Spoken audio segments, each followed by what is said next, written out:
I hope कि आप सब लोग इन लेक्चर्स को एंजॉय कर रहे होंगे। तो जैसा मैंने आप सब लोगों से वादा किया था कि मैं बीएससी का जो सिलेबस है वो आपको कम्प्लीटली फ्री पढ़ाऊंगा यूट्यूब के ऊपर। तो इस सिलेबस को आगे बढ़ाते हुए हमने कुछ लेक्चर्स के डिस्कस किया, कुछ टॉपिक्स डिस्कस किए कुछ लेक्चर्स में, जैसे निर्देश तंत्र, Galilean transformation, introduction of physics. तो आज इस लेक्चर में हम डिस्कस करने वाले हैं न्यूटनी आपेक्षिकता। इस लेक्चर में हम डिस्कस करने वाले हैं न्यूटनी आपेक्षिकता।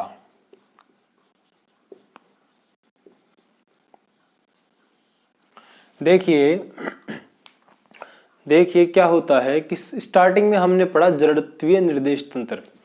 निर्देश तंत्र पढ़े, निर्देश तंत्र के दो टाइप्स पढ़े, जड़त्वीय निर्देश तंत्र और अजड़त्वीय निर्देश तंत्र। तो हमने पढ़ा था कि जड़त्वीय निर्देश तंत्र में न्यूटन की गति के नियमों का पालन होता है।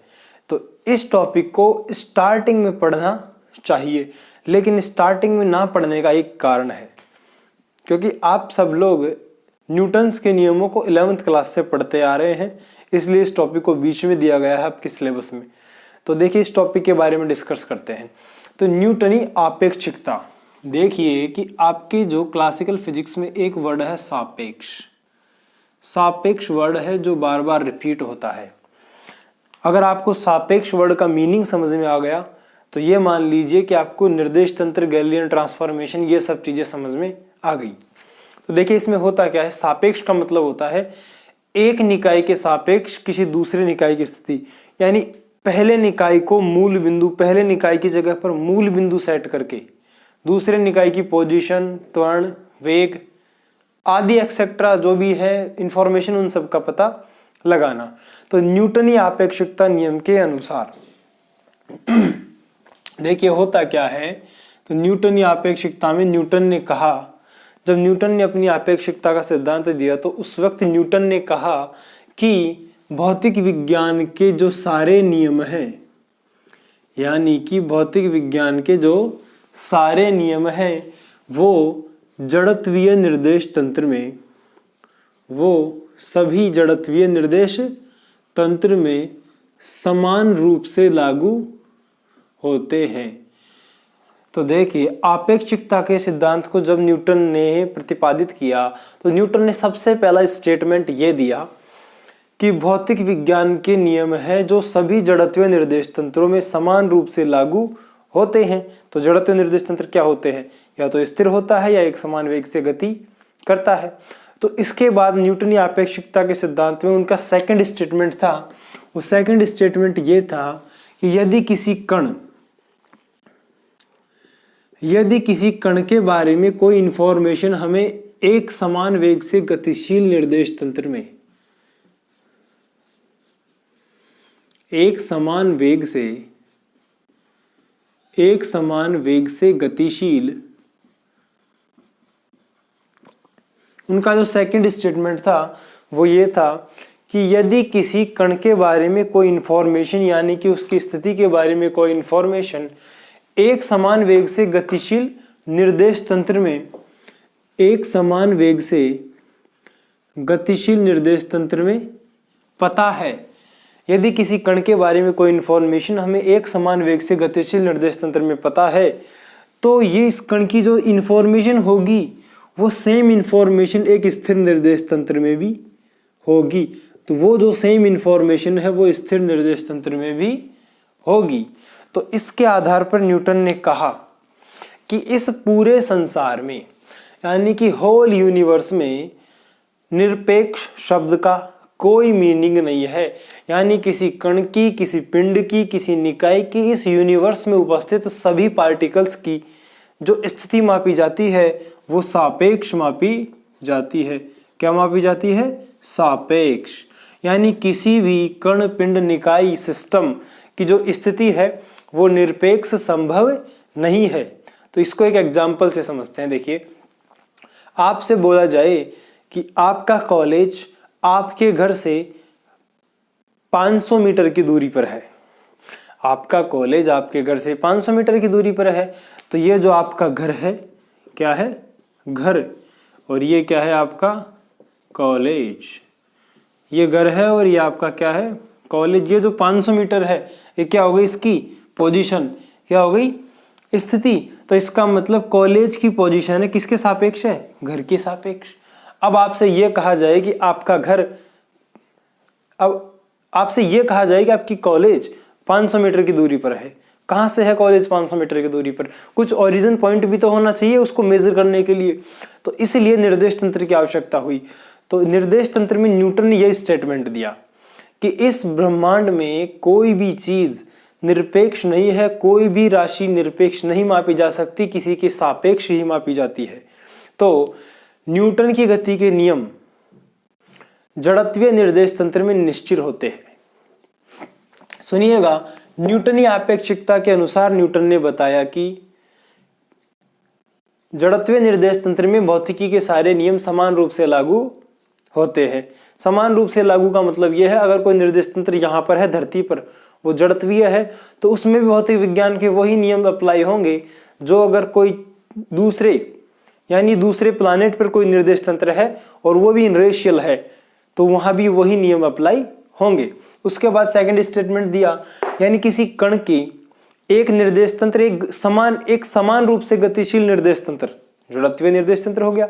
तो एक समान रूप से गतिशील जड़त्वीय निर्देश तंत्र में किसी कण के बारे में उसकी स्थिति, वेग, त्वरण कुछ भी पता है, तो एक स्थिर निर्देश तंत्र के अंदर भी उसकी स्थिति, वेग, त्वरण का मान समान होगा जो गतिशील निर्देश तंत्र में होगा। गतिशील से बात करें तो यहाँ पे एक समान वेग से गतिशील निर्देश तंत्र की बात हो रही है। तो देखिए, अब इसके बेस पे तो यानी इसको आगे स्टडी करते हैं। तो न्यूटन ने 3 नियम दिए थे गति के। तो न्यूटन ने गति के 3 नियम प्रोवाइड किए थे। वो 3 नियम कौन कौन से थे देखिएगा। न्यूटन की गति का पहला नियम, न्यूटन की गति का दूसरा नियम और न्यूटन की गति का तीसरा नियम। न्यूटन की गति का जो पहला नियम था उसे जड़त्व का नियम कहा गया था। देखिएगा, न्यूटन की गति का पहला नियम यानी जड़त्व का नियम, न्यूटन की गति का पहला नियम यानी जड़त्व का नियम।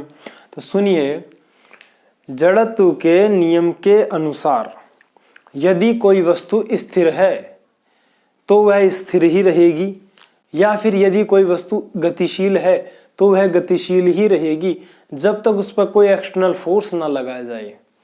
तो यानी यदि कोई वस्तु गतिशील है तो गतिशील रहेगी, या यदि कोई वस्तु स्थिर है तो वह स्थिर ही रहेगी जब तक उस पर कोई बाह्य बल, एक्सटर्नल फोर्स ना लगाया जाए। ये सब नियम तो आप 11th क्लास में पढ़ चुके हो। अब यहाँ पर पढ़ने का एक कारण है, क्योंकि ये नियम एक जड़त्वीय निर्देश तंत्र में अप्लाई होते हैं। तो इनको स्टडी करोगे तभी ही तो आप एक निर्देश तंत्र के बारे में फुल इंफॉर्मेशन पता कर पाओगे। इसलिए इन नियमों को आपके सिलेबस में डाला गया, और इसको समझने के लिए काफी बड़ा टॉपिक नहीं है, छोटा सा टॉपिक है। तो इस छोटे से टॉपिक में काफी इंफॉर्मेशन है। इसमें कुछ नहीं है, बस सापेक्ष वर्ड है, उसका मीनिंग समझ में आना चाहिए आपको, जो एक एग्जाम्पल से, एक बेहतरीन एग्जाम्पल से मैंने आपको दिया है। तो समझने की कोशिश करिएगा। देखो, जड़त्वीय नियम के अनुसार यदि कोई वस्तु स्थिर है तो वह स्थिर ही रहेगी, या फिर यदि कोई वस्तु गतिशील है तो वह गतिशील ही रहेगी जब तक उस पर कोई बाह्य बल नहीं लगाया जाए। ठीक है, ये हो गया न्यूटन की गति का पहला नियम, न्यूटन की गति का प्रथम नियम। अब न्यूटन की गति का दूसरा नियम, संवेग।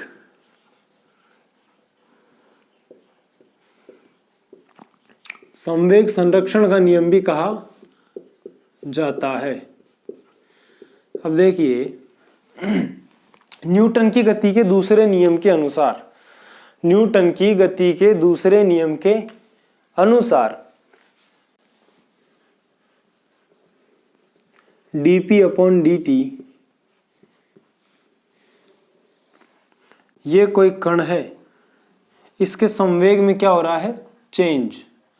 न्यूटन की गति के दूसरे नियम के अनुसार किसी निकाय कण पिंड के संवेग में परिवर्तन की दर उस पर आरोपित बल के बराबर होती है। तो इसको आगे स्टडी करेंगे। तो जैसे देखो, हमने कल भी पढ़ा था, कल के लेक्चर में P बराबर क्या होता है, mv, संवेग बराबर द्रव्यमान इंटू वेग, तो p बराबर mv पढ़ा था, तो यहां से f बराबर d/dt m और v, क्या हुआ mv, तो f is equal to m आ गया भार, तो dv/dt, तो dv/dt हम पहले से ही जानते हैं, वेग में परिवर्तन की दर क्या कहलाती है, त्वरण कहलाती है। तो यहां से f बराबर ma, तो f बराबर ma आ गया, तो ये क्या हो गया, न्यूटन की गति के दूसरे नियम से आया है ये। ठीक इसी प्रकार न्यूटन की गति का तीसरा नियम, न्यूटन की गति के तीसरे नियम के अनुसार, कौन सा नियम, क्रिया प्रतिक्रिया का नियम। न्यूटन की गति के तीसरे नियम के अनुसार किसी एक वस्तु पर अप्लाई एक्शन फोर्स, तो उसके अगेंस्ट रिएक्शन फोर्स हमें मिलता है, यानी किसी क्रिया के प्रति क्रिया के विरुद्ध प्रतिक्रिया होती है।